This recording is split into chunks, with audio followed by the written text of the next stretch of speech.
রাষ্ট্র ব্যবস্থার সাথে বেইমানি করেছে তিন বাহিনীর প্রধান। 56,000 কোটি টাকার বিনিময়ে শেখ হাসিনাকে উৎখাতের ষড়যন্ত্র এঁকেছিল তারা। মহান আল্লাহ আমাদের সহায় হন। খোদা হাফেজ। বাংলাদেশ চিরজীবী হোক। বুঝছেন নাকি? কি আরে বলুন। বুঝছেন নাকি? ये फंस गया सी বুঝছেন নাকি?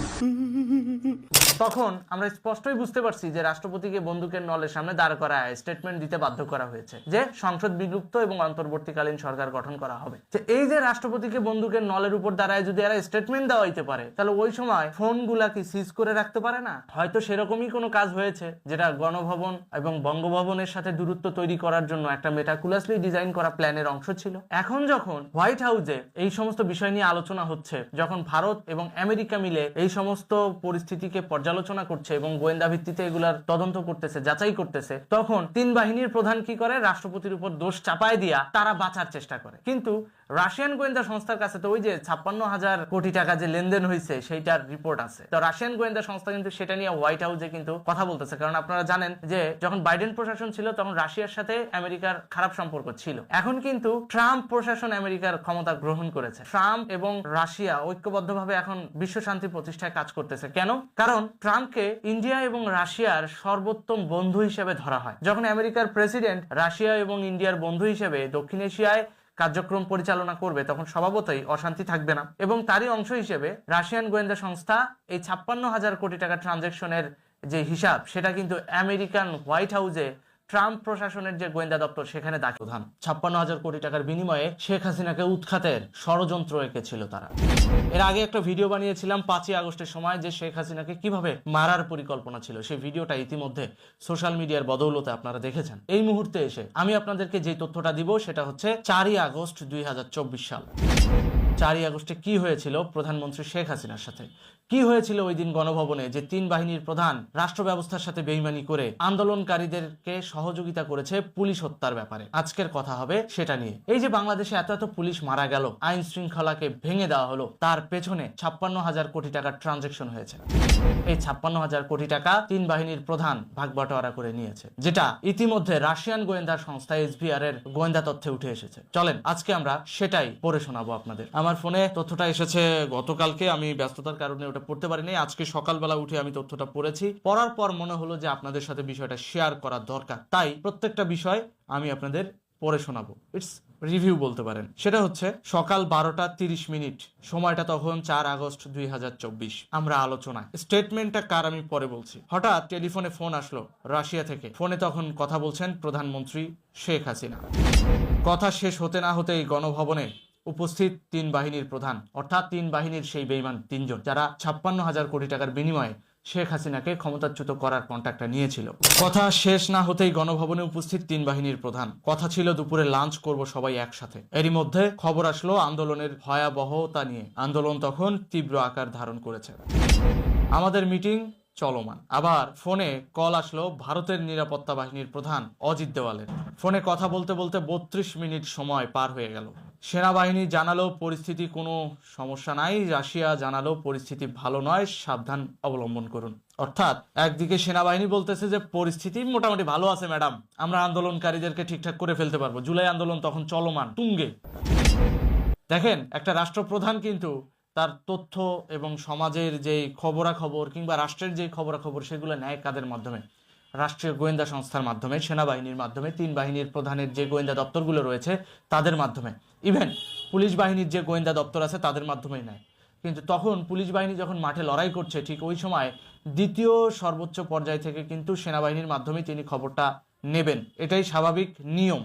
সেই নিয়মের অধীনস্থ যখন প্রধানমন্ত্রী জিজ্ঞাসা করলো যে দেশের পরিস্থিতি কি, তারা বলতেছে যে না, দেশ ঠিক আছে, দেশের কোনো সমস্যা নাই। তাহলে দেখেন, যখন সাধারণ মানুষ নিজেরা মারামারি করতেছে, তখন রাষ্ট্রের প্রধান হিসেবে প্রধানমন্ত্রী চিন্তিত, অথচ তাকে যে খবর আইনা দেয় সে সেনাবাহিনীর যেই প্রধান, তিনি বলতেছেন কি যে না, পরিস্থিতি স্বাভাবিক আছে, এটা আমরা ঠিক করে ফেলবো। মানে কোন লেভেলের অন্ধ টিনের চশমা শেখ হাসিনাকে পরায় রাখা হয়েছিল, এটাই আজকে এক্সপোজ করতে যাচ্ছি। শেখ হাসিনা যে আমাদের জনগণের অনেক খবরই পেতেন না, এটাই তার প্রমাণ। রাশিয়ান গোয়েন্দা সংস্থা যারা কিনা বাংলাদেশে কাজ করে, সেই রাশিয়ান গোয়েন্দা সংস্থার রিপোর্ট অনুযায়ী রাশিয়ান প্রধানমন্ত্রী কিন্তু শেখ হাসিনাকে বলেছিলেন যে না, আপনি ইমিডিয়েট সাবধানতা অবলম্বন করুন, আপনার জীবনের ঝুঁকি রয়েছে। ঠিক একইভাবে বঙ্গবন্ধুকে কিন্তু বলেছিলেন ভারতের গোয়েন্দা সংস্থা র যে আপনার জীবনে ঝুঁকি আছে।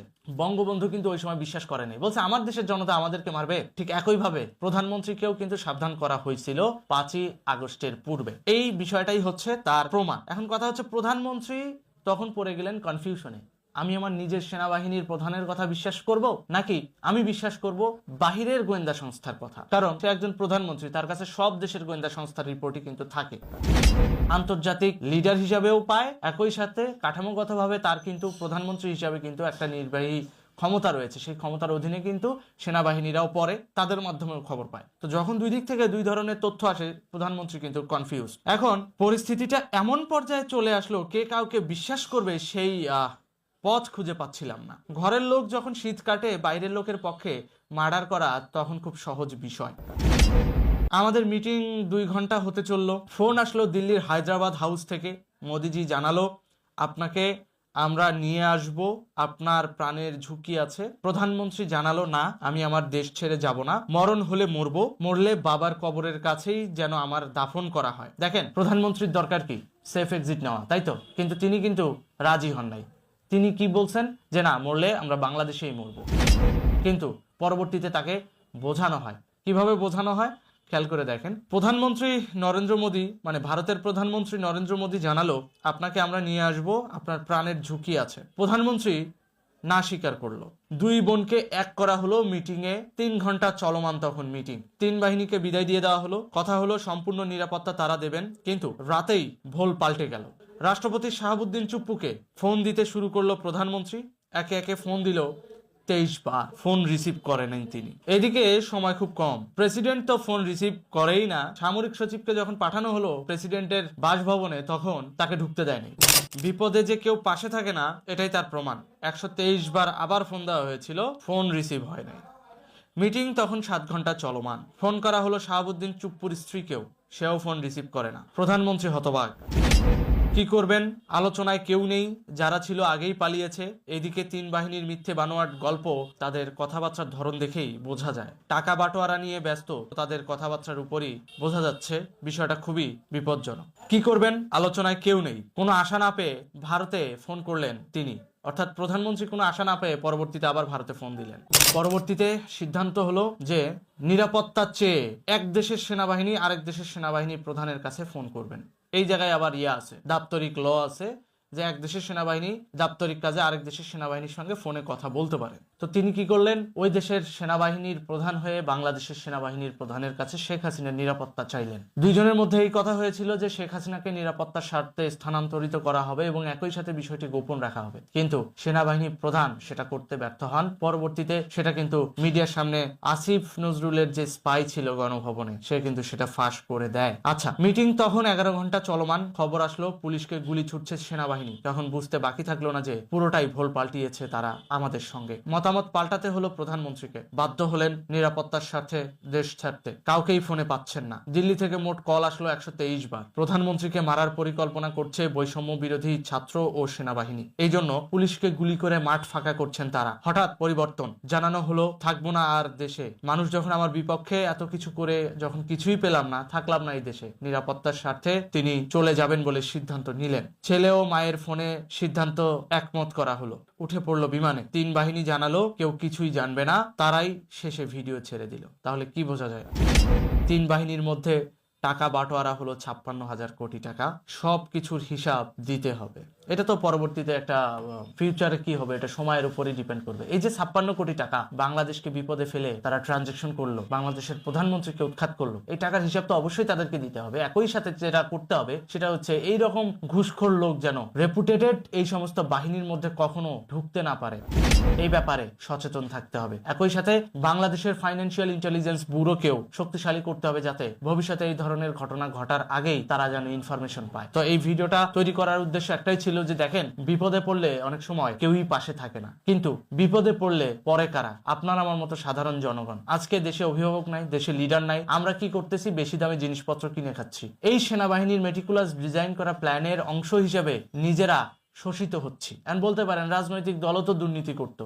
হ্যাঁ, রাজনৈতিক দল যদি 1 টাকা দুর্নীতি করতো, মব ট্রায়ালে সেটা রিউমার ছড়ানো হতো 10 টাকা, কিন্তু পরবর্তীতে কিন্তু সেটার একটা বলার স্কোপ ছিল বা ওই নেতাদের ধরার স্কোপ ছিল। কিন্তু আপনি সেনাবাহিনীকে কিভাবে ধরবেন? অস্ত্রের মুখে আপনার কথার জবান ফুটবে না। তবে হ্যাঁ, যদি জাতীয় ঐক্য তৈরি হয় তখন এই ব্যাপারে কিন্তু একটা স্কোপ থাকে।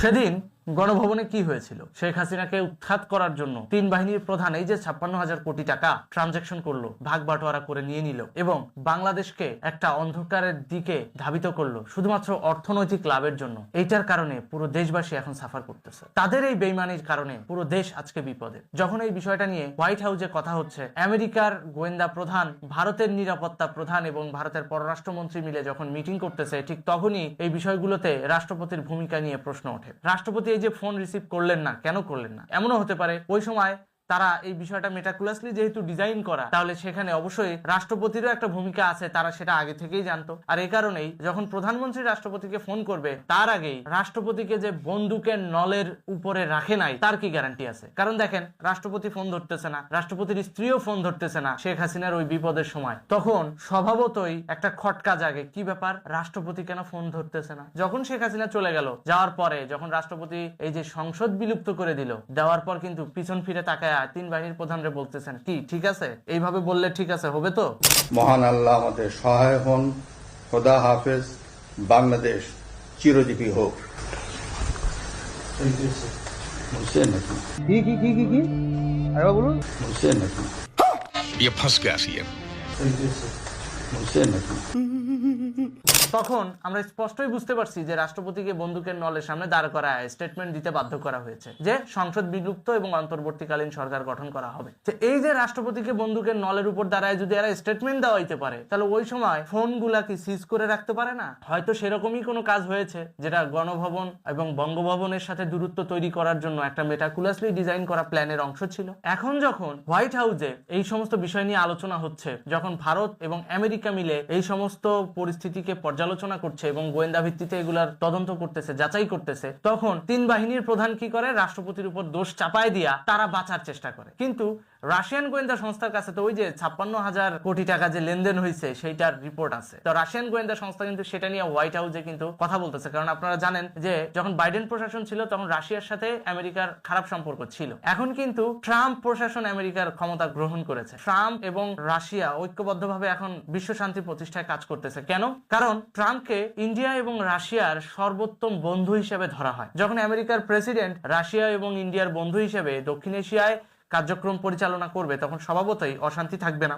এবং তারই অংশ হিসেবে রাশিয়ান গোয়েন্দা সংস্থা এই 56,000 কোটি টাকা ট্রানজাকশনের যে হিসাব, সেটা কিন্তু আমেরিকান হোয়াইট হাউসে ট্রাম্প প্রশাসনের যে গোয়েন্দা দপ্তর সেখানে দাখিল করেছে।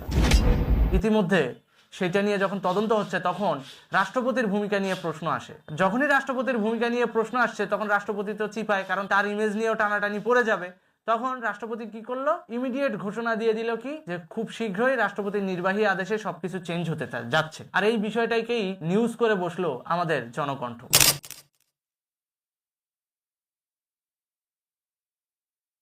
তো দেখলেন তো, যে জনকণ্ঠ পত্রিকা এখন বর্তমানে সেনাবাহিনী এবং বিএনপি জামাতের নেতৃত্বাধীন হয়ে কাজ করছে, সেই জনকণ্ঠই যখন এই ধরনের নিউজ করে, তখন আমরা কি গ্রিন সিগন্যাল পাই না যে খুব শীঘ্রই বিশ্ব রাজনীতির প্রেক্ষাপটের অংশ হিসেবে বাংলাদেশের অভ্যন্তরীণ রাজনীতি চেঞ্জ হতে যাচ্ছে এবং সেটাই হবে।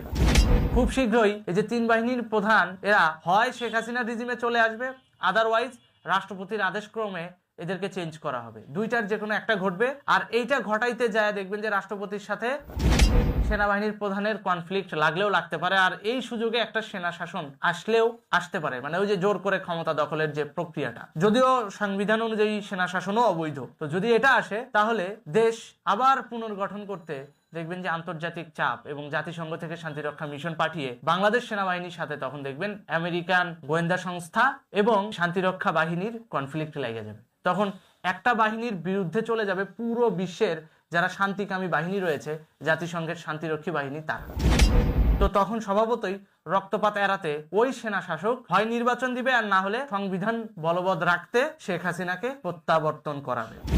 তখন কি হবে বিষয়টা খেয়াল করে দেখেন। শেখ হাসিনা প্রত্যাবর্তন হলেই এই যে 3 বাহিনীর 3 বেঈমানকে হয় শুলে চড়াবে, ছাঁটাই তো করবেই, মানে ওদের 3 জনের জায়গায় নতুন 3 জনকে তো নিয়ে আসবেই, ওটা তো কোনো বিষয় না। সাথে সাথে ক্রস ফায়ারও দিয়ে দিতে পারে দেশদ্রোহিতার দায়ে। এখন এটা ডিপেন্ড করবে হচ্ছে প্রধানমন্ত্রী তার নির্বাহী আদেশে কি করবেন তার উপর। এটা আমরা তো আর আগ বাড়িয়ে কিছু বলতে পারি না, জাস্ট আমরা এটা ধারণা করছি। দেখা যাক এখন সময় কি বলে। 3 বাহিনীর প্রধান না হয় ঘুষ নিয়ে 56,000 কোটি টাকা নিয়ে বেইমানি করেছে, কিন্তু সেনাবাহিনীর মধ্যে এমনও সৎ অফিসার রয়েছে যারা দেশের জন্য জীবন দিতে পারে। সেনাবাহিনীর মধ্যে এমনও সৎ অফিসার রয়েছে যারা চাইলে বাংলাদেশের এই অভ্যন্তরীণ সিচুয়েশন 1 মিনিটে ঠিক করে দিতে পারে। 1 মিনিটে কেন বললাম? ওই যে উপরের যেই বেইমান মাথাগুলো এগুলাকে সরায়া জাস্ট 1 মিনিটে ক্ষমতা দখল করবে, তারপর যে প্রক্রিয়াটা আছে সেই প্রক্রিয়া অনুযায়ী কাজ করলে ধীরে ধীরে কয়েক সপ্তাহের মধ্যে দেশের অভ্যন্তরীণ পরিস্থিতি ঠিক হয়ে যাবে। তো কাজটা কিন্তু 1 মিনিটের, কিন্তু বিশ্ব সাপোর্ট না পাইলে তো করবে না, কেউই করবে না। অর্থাৎ বাংলাদেশ সেনাবাহিনীও সোজা হবে, জাস্ট একটু ধৈর্য ধরেন। হয় সেনা শাসন আসবে, আদারওয়াইজ আন্তর্জাতিক চাপে পুনরায় শেখ হাসিনার প্রত্যাবর্তন হবে। দুইটার যে কোনো একটা।